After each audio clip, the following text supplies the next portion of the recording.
हाँ जी बच्चों, नमस्कार, जय हिंद। थोड़ा लेट हो गया वीडियो डालने में, सॉरी। एक्चुअली आपकी रिपोर्टिंग भी चल रही थी, थोड़ा मैं भी आउट ऑफ स्टेशन था, थोड़ा बीमार था। तो बच्चों कुछ ख़ास नई अपडेट तो नहीं है, लेकिन कुछ जो अपडेट है मैं आपको उससे अवेयर कर देता हूँ।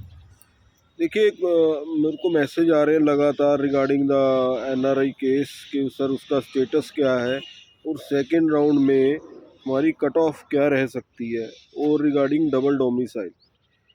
देखिए, जब भी कोर्ट में कोई केस होता है ना, लीगल मैटर हो जाता है, सब जुडिश हो जाता है, तो जो पार्टीज़ होती हैं उनको कोर्ट की डायरेक्शन के अकॉर्डिंग ही काम करना पड़ता है।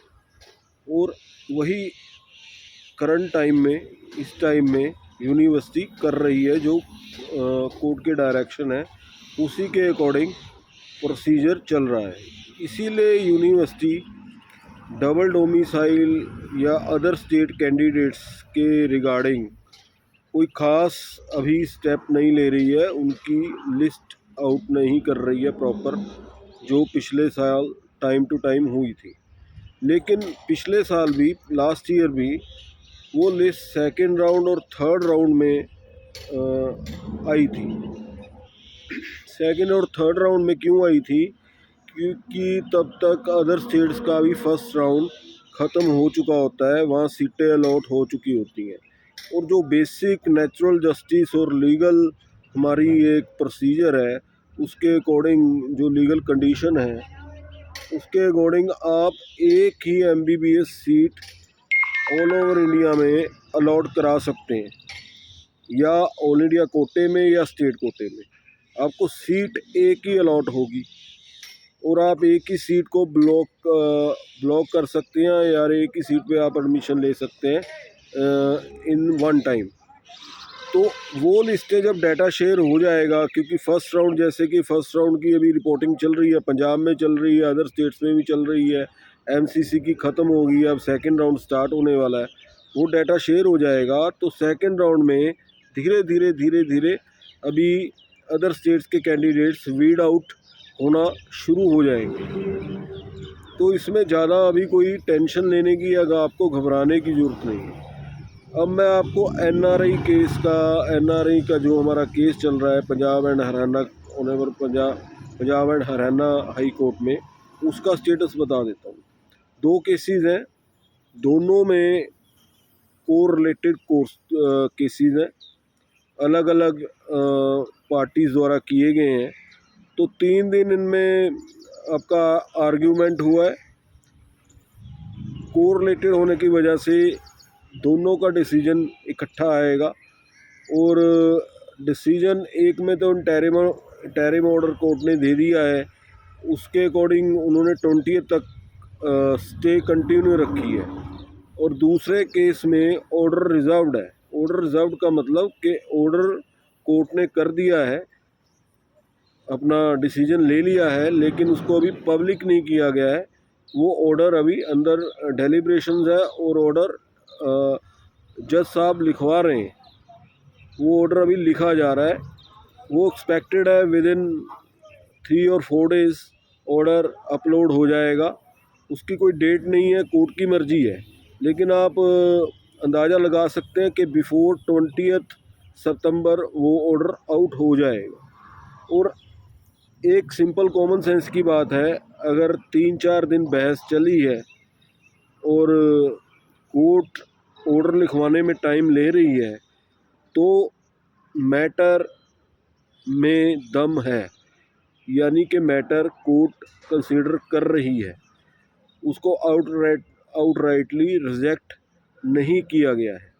तो यू कैन होप कि ऑर्डर हमारे ही फेवर में आ जाए, और ये जो एनआरआई स्पॉन्सर्ड सीट्स का क्राइटेरिया चेंज हुआ है, वो पिछले साल की तरह ही रह जाए। और कुछ मेरे जो भाई जैसे कंवल जी हैं और एक दो हैं, वो मुझसे सेकंड राउंड की कट ऑफ पूछ रहे हैं। देखिए, इन करंट सिनेरियो मैंने आपको पहले भी बताया कि जर्नल की कट ऑफ सेकेंड राउंड में 647 तक जाएगी, ठीक है जी। EWS की 615 तक जाएगी, OBC की 620 तक जाएगी एंड SC की 510 तक जाएगी for GMC, government medical colleges के लिए। और प्राइवेट कॉलेजेस के लिए बेटा आपको मैं फाइनल कट ऑफ बता देता हूँ कि 610 है। 610 पे आपकी सेमी गवर्नमेंट सीट्स सेटल हो जाएंगी, ज्ञान सागर पिम्स में ये सेटल होंगी, ठीक है जी। और एक बात आपको DMC के बारे में भी बता देता हूँ। DMC की कट ऑफ करंटली काफ़ी हाई गई है, लेकिन ये काफ़ी नीचे आएगी। काफ़ी बच्चे DMC में सेकंड और थर्ड राउंड में शिफ्ट हो जाते हैं। उन्होंने सिर्फ सीट सिक्योर की है, भर दिया है, लेकिन फीस वगैरह देख के वो GMCs में चले जाते हैं जिनके हायर रैंक्स है। और MCC में अच्छे खासे बच्चे गए हैं, सब जगह पता लग रहा है कि MCC में अच्छे खासे बच्चे गए हैं, बठिंडा एम्स में गए हैं। तो वो सीटें अभी आने वाली हैं। फर्स्ट राउंड जस्ट आपको एक आपका सिनेरियो बिल्ट करता है, वो फाइनल नहीं है, बिल्कुल भी फाइनल नहीं है। उसमें कुछ भी आपको ऐसा पैनिक होने की ज़रूरत नहीं है कि फर्स्ट राउंड में इतना ये हो गया वो हो गया। उसने सिर्फ एक टोन सेट की है, जो फाइनल कट ऑफ हमारी आनी है ना, उसकी सिर्फ एक टोन सेट की है। और अभी हम सिर्फ वेट कर रहे हैं NRI सीट्स की और अदर सीट्स की, ठीक है जी। SC सीट्स में कुछ बच्चे पूछ रहे थे कि SC सीट्स में आपकी सीट्स कहाँ से आएंगी, SC की कट ऑफ कैसे नीचे जाएगी। अब SC की कट ऑफ ऐसे नीचे जाएगी भैया, जो फिजिकल हैंडीकैप्ड की सीट्स है ना जी, वो रिजर्व्ड कैटेगरी की सीट्स हैं। और अदर जैसे रिजर्व्ड कैटेगरी, ये रिजर्व्ड कैटेगरी की ही सीट्स हैं, ये स्पेशल कैटेगरीज बनाई गई हैं, ओपन में से कन्वर्ट नहीं हुई थी ये सीट्स। तो रिजर्व कैटेगरी में कोई भी सीट आपकी खाली रह गई तो वो पहले रिजर्व कैटेगरी में जाएगी। और रिजर्व कैटेगरी में जाने का मतलब कि पहले वो SC कोटा में जाएगी। तो अभी PWD की 8 से 9 सीटें खाली हैं, वो ऐसे कैटेगरी में आना एक्सपेक्टेड है। तो SC की ऐसे कट ऑफ नीचे जाएगी। तो केस के रिगार्डिंग कोई और अपडेट होगी मैं आपको ज़रूर बता दूंगा। तो मैं कुछ भी अपडेट होगी, जब भी आपका डिसीजन अपलोड होगा तो मैं आपको साथ की साथ वीडियो डाल के अपडेट कर दूंगा। मेरी इस पे पूरी निगाह बनी हुई है। आप बिल्कुल पैनिक ना कीजिए, अपने सेकंड राउंड काउंसलिंग का ठंडे दिमाग से तैयारी कीजिए।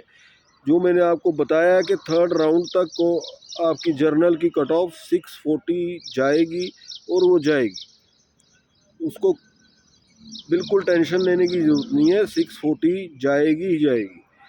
और इस बारे में आपको ज़्यादा अभी ध्यान देने की ज़रूरत नहीं है, अपना आराम से काउंसलिंग कीजिए। और डबल डोमिसाइल वाला भी जो है ना मसला, वो पिक होना शुरू हो जाएगा, लिस्टें आनी शुरू हो जाएंगी, बेफिक्र रहिए, ठीक है भाई साहब। बस इतनी बात थी। एंजॉय कीजिए अपनी रिपोर्टिंग, जिन बच्चों ने कर ली है अपनी एडमिशन के लिए तैयारी कीजिए, अपने डॉक्यूमेंट्स जो कुछ रह गए पूरे कीजिए, ठीक है। सेटल हुई है स्टडी के लिए, हॉस्टल मिलता है हॉस्टल लीजिए, PG मिलता है PG लीजिए, अपनी तैयारी कीजिए। और आप जो बच्चे हॉस्टलर्स हैं वो स्पेशली अपने थोड़ा फूड का ध्यान रखें आउट स्टेशन। बस इतनी मेरा कहना है, ठीक है बच्चों। चलो ठीक है, कोई अपडेट आएगी केस रिगार्डिंग मैं तो फिर आपको डालता हूँ वो अपडेट, ठीक है। मेरा वीडियो अनएडिटेड होता है, जो मन में आता है, जो मेरे को जितनी समझ है मैं उतना बता देता हूँ आपको। तो प्लीज़ किसी को कोई बात समझ ना आए या कोई क्वेरी हो तो मुझे मैसेज कर सकता है। मेरी कोशिश रहती है कि सबको रिप्लाई करूं, लेकिन बार बार प्लीज़ कट ऑफ ना पूछिए। कट ऑफ जो मैंने बताई है उसके अराउंड ही रहेगी, ठीक है। कट ऑफ वो बताने वाले और भी एक्सपर्ट्स हैं आपके पास। तो लाइक करना भैया, सब्सक्राइब करना, ठीक है, अगर आपकी इच्छा हो तो। ओके बच्चों, थैंक यू, जय हिंद।